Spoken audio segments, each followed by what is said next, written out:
Samsung Galaxy S9, the camera reimagined. Does this phone do enough to earn your dollar, or is it just another Samsung phone? Let's find out right now. Let's go.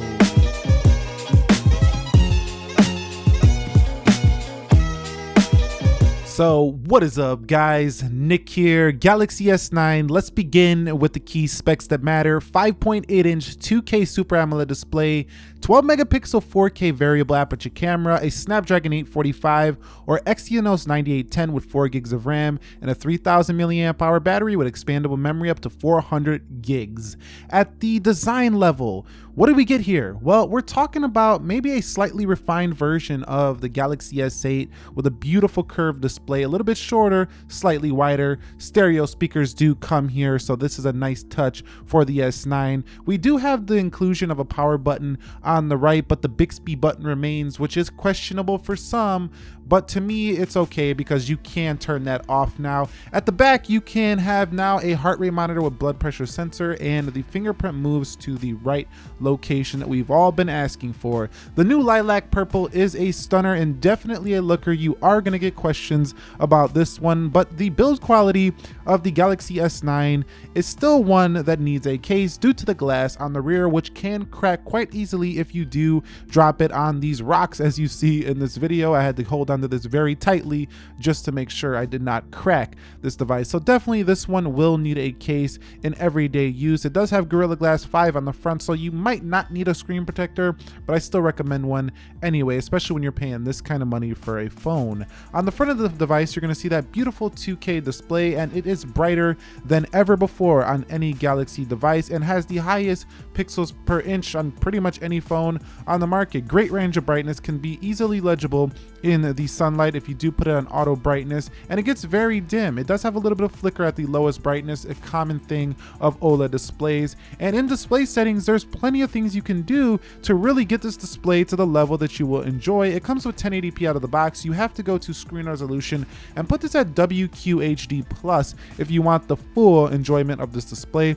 Under the screen modes, you have the ability to tweak this into AMOLED Cinema, AMOLED Photo, and Basic. This is essentially what Apple's True Tone does, but allows you to, tweak it yourself. And Samsung actually had that feature prior to the True Tone feature on the iPhone. So this is an incredible feature if you do want to get the display right to the point that you like it. And the text on this display is extremely sharp. There's very inky blacks with good contrast with the colors, and the immersive video experience is great.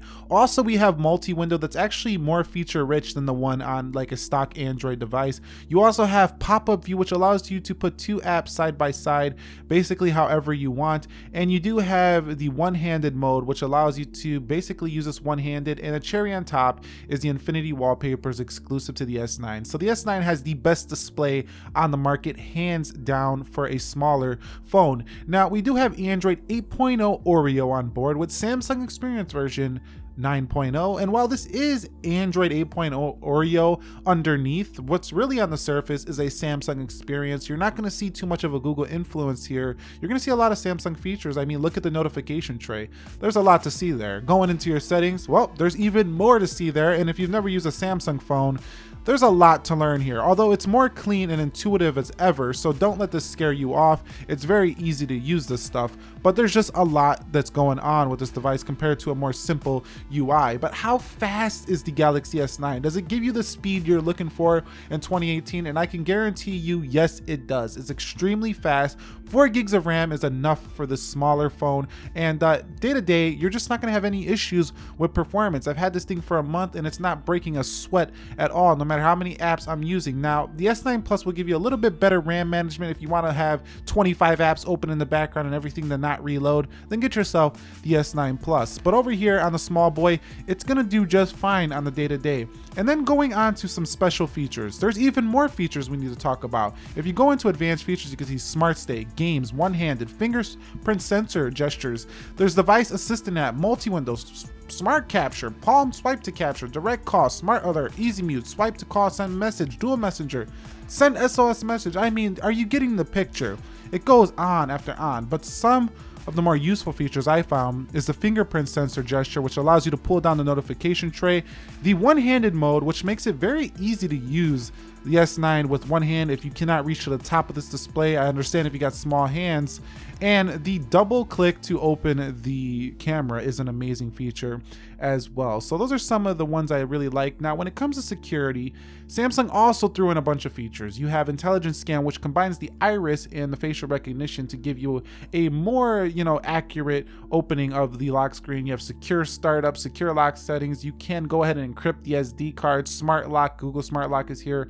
Secure folder is even here, where you can store files in the secure folder, which nobody can access but you through biometric security. I mean, this thing is a secure phone with Knox behind the scenes, helping you never get your data stolen. So you do also have some good audio experience here as well. You have a 3.5mm headset jack and stereo speakers on both the bottom and the top. But to really get the most out of this, you have to turn on Dolby Atmos. So go ahead and have a listen for yourself of these speakers. I went this route for more functional durability, and because like if you drop this rear on the Pixel 2 XL, you'll probably just dent it a little bit, but if you drop the rear... Are you getting it? It's definitely a very loud speaker, one of the loudest on any phone. So what about battery life with the S9? Well, I can tell you right now that it's not the best in the planet, but it does give you good power saving modes, mid and max. And to me, this is a day phone. Maybe it might not make it fully through the day, but most of the day, at least till nighttime, you're gonna have to hit the charger, but it's gonna not go 1.5, 2 days like a S9 Plus would. So if you want more battery life, you gotta go to the Plus version. But this thing is definitely gonna get through most people's workday, no problem.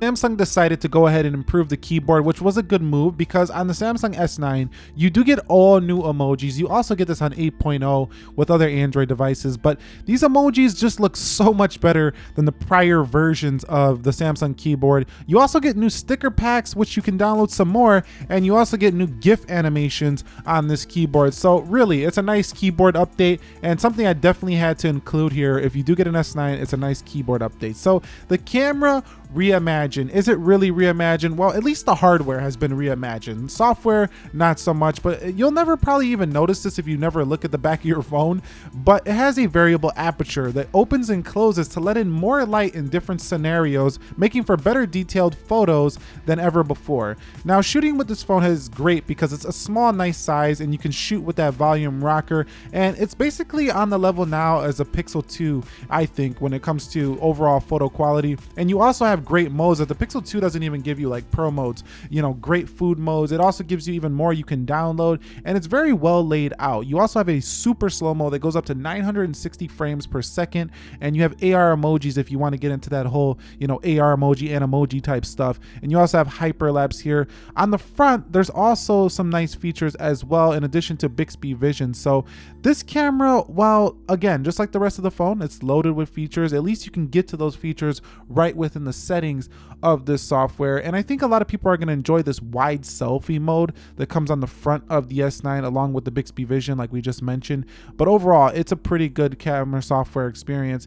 It's just that sometimes when you're using this camera, it will go through features on accident, like it's a little sensitive on the touchscreen. So just keep that in mind. But I'm gonna stop talking now about everything this camera offers, and let's show you some examples of the photography you can get out of the S9 right now.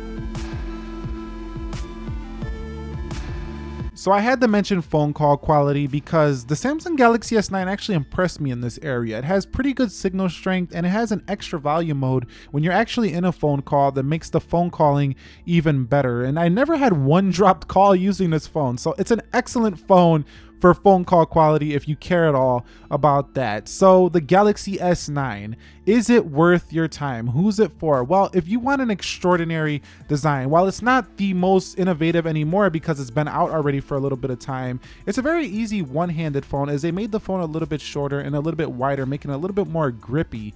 Now, that camera, is it really reimagined? Well, the hardware is definitely reimagined, but the software is just slightly tweaked. It is a Samsung Experience version, which is going to give you a ton of features some might like it, some might hate it, but at least you gotta commend Samsung for giving you a lot of useful things and not a lot of junk like they used to do in the past. Now, the speed and performance is really good. You also get one of the best mobile payment systems on the planet. Headphone jack remains, which is a dying breed on all smartphones, and you have speakers that are very loud. Pretty good battery life that I'm not going to say is the best, but does well. You also have great amount of storage, which you'll never run out, and IP68 helps you to not really worry about the phone getting wet. So the S9 is the total package for most people looking for a standard size smartphone. If you found this video helpful, enjoyable, do me a favor, click that thumbs up for me, and if you're new here, subscribe for more. Nick here helping you to master your technology. Be sure to be well. I'll catch you on the next one, and peace.